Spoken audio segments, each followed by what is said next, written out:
sagal guutuu midhaan irraa fagaate har'a waan booddee garuu gooftaan walitti deebisa.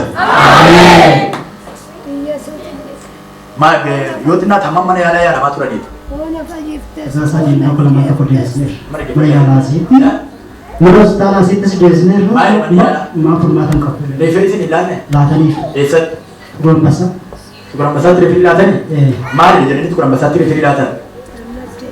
Achi keessa bakas paane operation ita mana fayyadu. Eessa keessa? Oke keessa. Oke. Bonko waan liqimsu. Liqimsitu jiru. Oke, bonko cufameera. Cufameera. Taati ilaala, bonko cufamee jira. Asitti baqasuu hin dandeenye. Danda'ama. Maalitti jedhan achitti? Hin dandeenyudhaan. Cukuraan basaa geessaniitu? Hin geessin. Mana waaqayyoo geessin anneetuma fuunee ba'an. Eessarraa ittiin kan fiddan? Akko. Turaafataa. Namni toora akka fayyan? Hara waan godhee nyaata akka nyaatan? Yoo warra amantan? Nama ji'a sagal baay'ee jiraachuu hin danda'ama. Deemuu hin danda'an maayyuu ji'a sagal gara. Hin danda'an. Gadi maali waliin ba'an? Shiddibeetti yeroo geessan akkamitti geessitu? Basaadhabaa gadimaa. Manuma keessatti? Ji'a sagal gara guutuu jechuudha. Manaa gadi bara shiddibeetti iyyuu naqan. Hin naqan. Nama kana gooftaan har'a jireenyatti deebisa gaa. Inni kana wanta midhaan fudhatu Yesuus gooftaadha. Ija guddaa ayyaana jira mayyoonaa Yesuus gooftaadha. Manatti xooramuun isin hafaa namni ji'a sagal guutuu manaa ba'ee hin beekne hafuurri qulqulluun nanii kanaan jedhaa gaafa isaanii qabaachuu hiikame atis gaafa isaan fayyan fayyachatis waggaa ji'a sagal manaa baatanii kan hin beekne har'a akka deemtanii amantummaa amma. Nana mana. Nana mana. Fakkii keessa maqaa Yesuus Kiristoos. Lapheen qafoo qofa ta'e kun gooftaa kun dhagni qafoo qofa ta'e gooftaa kun. Fakkii maqaa gosa ulaa kasa maamaas kun.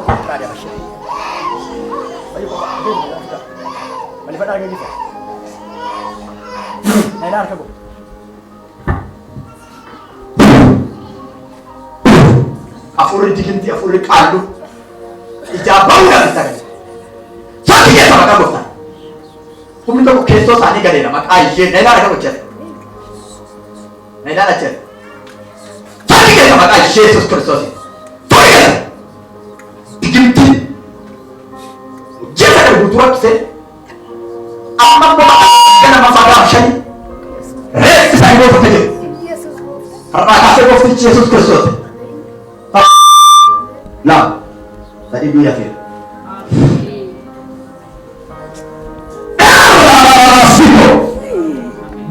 Dui maatii kana afeera. Ji'a lammaffaa gaafa bultii shanii namni kun akka isheen awwaalamtuuf fixeera seexan nan shaanaan gala galchee immoo nama akka minyaani kaasee ameeneenu.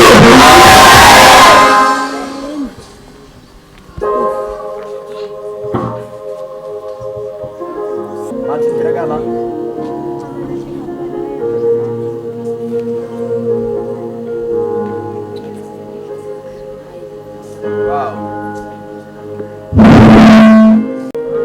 Karena mana Yesus tidak ada tabir.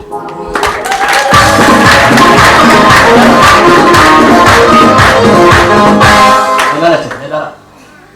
Yesus goftara. Yesus goftara. Tema apa benar? Tema. Yesus goftara.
Nama biasa ngapain besi?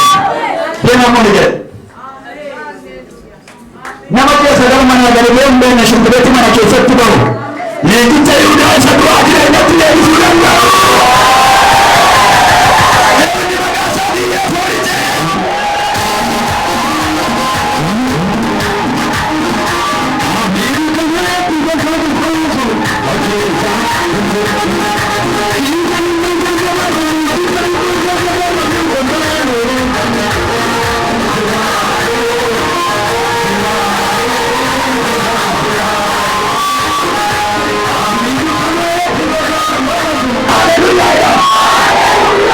Dia sudah kata dia tadi betul. Mandai sendiri. Dia sudah punya tadi betul. Ini. Amma oleh mana? Amma nande mana cara?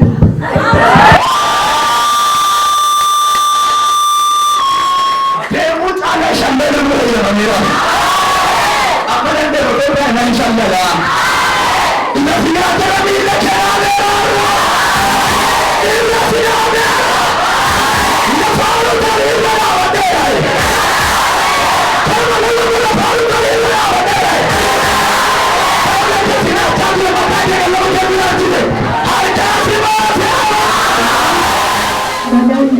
Apa tadi betul kanan dulu. Nuna lalla mana ini mangke kesa. Media member cati. Ya gofta ko na free.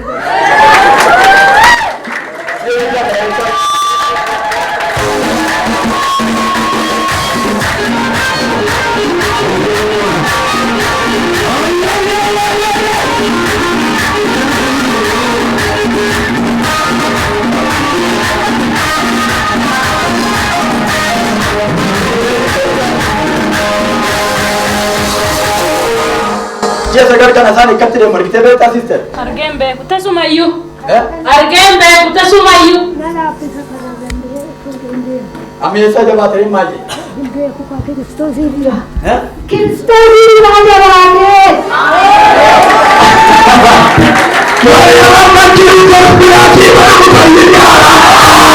Kamu sih dewi terguna nih nyawa teh, beri cakap dia Rajara. Wah serah kisah. Serah kisah. Yesus tu pun.